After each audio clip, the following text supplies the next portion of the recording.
Kemudian kita akan mempraktekkan bagaimana caranya sholat sewaktu di dalam hutan dengan alat seadanya, peralatan sholat seadanya, dan dengan tempat yang seadanya. Karena memang di hutan, bagaimana caranya dengan tempat yang bagus atau dengan baju yang bagus? Kita di hutan. Bagaimana caranya? Pertama kita tentukan arah kiblat. Bagaimana cara menentukan arah kiblat? Mungkin bisa dengan HP yang masih bisa berfungsi digunakan untuk aplikasinya untuk menentukan arah kiblat, atau kita sudah bawa kompas, atau kita memang sudah tahu bahwa kiblat arah ke sana. Kalau HP tidak ada, kompas tidak ada, nah kita bisa menggunakan bayang-bayang dari matahari. Bagaimana caranya? Nanti ada video yang lain ya. Di sini kita langsung kepada cara sholatnya saja. Arah kiblatnya saya anggap sudah bisa diketahui. Kalaupun misalnya tidak tahu juga caranya, tidak tahu juga karena mungkin hutannya rimbun sehingga tidak ada bayang matahari, atau mungkin dalam keadaan mendung sehingga mataharinya tidak kelihatan cahayanya, maka kemanapun kita mengarah ke sanalah kiblat kita, sah salat kita. Lalu bagaimana? Kita tidak punya sajadah, kita pakaian pun seadanya aja. Mungkin ini tadi habis mancing, mungkin pakaian kita ini bekas kecipratan kotoran licak, kotoran tanah. Tanah itu suci, sehingga kita jangan khawatir. Bekas sisik iwak jangan khawatir. Bekas yang lain-lainnya tinggal kita cuci-cuci seadanya. Yang mana yang terlihat oleh kita memang mungkin mengandung najis, ya kita cuci. Kalau perlu ya kita mandi kalau mau. Kalau tidak ya tidak jadi masalah. Lalu di tempat semacam ini,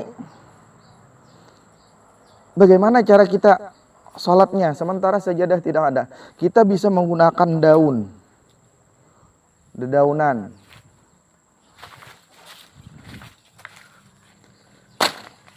Nah, supaya tidak kotor. Kalau misalnya sudah ada daunnya, karena di hutan kan sudah banyak daun, mungkin ada tumbuhan. Ini tinggal kita rapi-rapikan saja supaya kita jangan cedera ya, maksudnya jangan sampai terluka. Mungkin semacam ini atau ininya, semacam apapun boleh. Nah, dan bagaimanapun terserah. Cuma di sini saya praktekkan hanya untuk bagian muka saja ya. Kenapa? Sebabnya karena bagian muka ini ya nanti khawatirnya kalau ada sesuatu apa, kalau yang lain kan biasa. Nah, kita bagian muka saja yang kita kasih lapik. Lalu kita sholat seperti biasa. Nah, ini tanah. Bagaimana tanah? Tanah suci. Walaupun kotor dia suci. Tanah itu suci sekali lagi. Walaupun kotor, walaupun becek, dia tetap suci. Jadi jangan khawatir. Walaupun kita di dalam hutan atau di tempat-tempat yang jauh dari rumah, kita masih bisa sholat. Jangan khawatir, kotor bukan najis. Kotor itu suci saja. Tanah suci. Kita sholat seperti biasa. Sebelumnya kita copot dulu kacamata supaya lebih enak sholatnya. Kemudian sandalnya juga kita copot. Dan kita sholat seperti biasa. Salli fardhu zuhri 4 raka'atin. Adhan lillahi ta'ala. Allahu Akbar. Allahu Akbar kabira walhamdulillahi katsira wa subhanallahi bukratan wa asila. Inni wajjahtu wajhiya lillazi fatara as-samawati wal arda hanifan musliman wa ma ana minal musyrikin. Inna salati wa nusuki wa mahyaya wa mamati lillahi rabbil alamin. La syarika lahu bidzalika umirtu wa ana minal muslimin. A'udzu billahi minasyaitonir rajim. Bismillahirrahmanirrahim. Alhamdulillahi rabbil alamin arrahmanir rahim maliki yaumiddin. Iyyaka na'budu wa iyyaka nasta'in ihdinas siratal mustaqim siratal ladzina an'amta 'alaihim ghairil maghdubi 'alaihim waladdallin. Amin. Bismillahirrahmanirrahim. Qul huwallahu ahad, Allahus samad, lam yalid wa lam yulad wa lam yakul lahu kufuwan ahad. Sebenarnya kalau zuhur itu kita disunnatkan membaca ayat-ayat atau surah yang panjang. Akan tetapi kita boleh membaca surah yang pendek. Tidak membaca surah pun boleh ya, tapi timbang-timbang atau daripada kita membaca surah yang tidak membaca surah sama sekali, lebih baik kita baca surah pendek. sehingga kita mendapatkan pahala sunat membaca surah. Allahu Akbar. Subhana rabbiyal azimi wa bihamdihi. Subhana rabbiyal azimi wa bihamdihi. Subhana rabbiyal azimi wa bihamdihi. Sami Allahu liman hamidah. Allahu Akbar.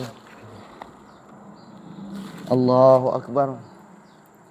Ini bacaan sujud, bacaan ruku itu boleh tidak dibaca. Kalau memang kita mau cepat. Kalau mau cepat ya dibaca. Allahu Akbar. Subhana rabbiyal a'la bihamdihi. Subhana rabbiyal a'la bihamdihi. Subhana rabbiyal a'la. Allahu Akbar. Kita baca Fatihah, kita baca surah. Mungkin surahnya Qul a'udzu birabbil falaq, mungkin Qul a'udzu birabbin nas, silahkan. Allahu Akbar. Subhana rabbiyal azim wa bihamdihi. Subhana rabbiyal azim wa bihamdihi. Subhana rabbiyal azim wa bihamdihi. Sami Allahu liman hamidah. Rabbana walakal hamd. Allahu Akbar. Subhana rabbiyal a'la bihamdihi. Subhana rabbiyal a'la bihamdihi. Subhana rabbiyal a'la. Allahu Akbar. Rabbighfirli warhamni waj'alni warfa'ni warzuqni wahdini wa'afini wa'afini. Allahu Akbar. Allahu Akbar. At-tahiyatul mubarakatus. Assalamu alayka ayyuhan nabiy wa rahmatullahi wa barakatuh.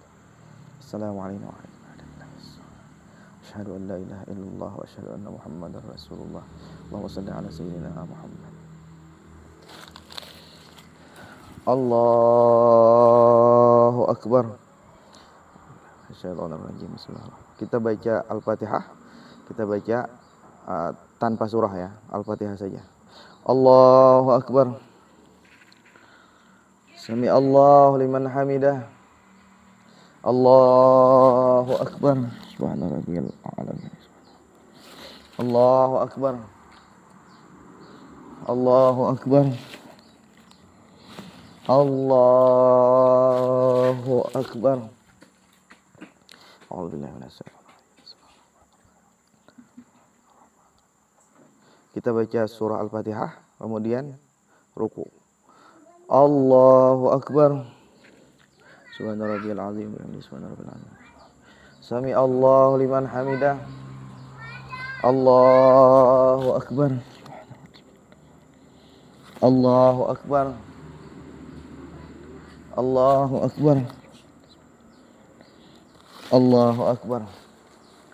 Tahiyatul mubarakatus. Assalamu alayka ayyuhan nabiy wa rahmatullahi wa barakatuh. Assalamu alayna wa ala ibadillahi s-shalihin. Asyhadu anna Muhammadar Rasulullah. Assalamualaikum warahmatullahi. Assalamualaikum warahmatullahi. Selesai. Setelah ini kita bisa wirid-wirid dulu atau langsung mancing, boleh, karena wirid itu sunat. Tapi sambil mancing pun kita bisa wirid. Wiridnya bagaimana? Mungkin bismillah, mungkin kita baca Fatihah 4 dulu, lalu kita baca tasbih subhanallah, subhanallah 33 kali, alhamdulillah 33 kali, Allahu Akbar 33 kali. Kemudian kita berdoa. Bismillahirrahmanirrahim. Alhamdulillahirabbil alamin. Wassalatu wassalamu ala asyrafil anbiya'i wal mursalin. Sayyidina Maulana Muhammadin wa ala alihi wa sahbihi ajma'in. Rabbana atina fid dunya hasanah wa fil akhirati hasanah wa qina adzabannar. Sallallahu ala sayyidina Muhammadin nabiyil ummiyil habibil aliyil qadril azim. Wa ala alihi wa sahbihi barik wa sallim ajma'in. Subhana rabbika rabbil izzati amma yasifun. Salamun alal mursalin walhamdulillahi rabbil alamin. Selesai. Jadi kita walaupun di pemancingan atau di hutan, usahakan tetap sholat dalam keadaan seadanya. Kita cuma pakai baju kaos, kita cuma pakai celana yang kotor setelah kita gunakan untuk memancing tadi. Tapi kotornya itu bukan najis, boleh aja sholat. Tempat kita seadanya, tetap sholat.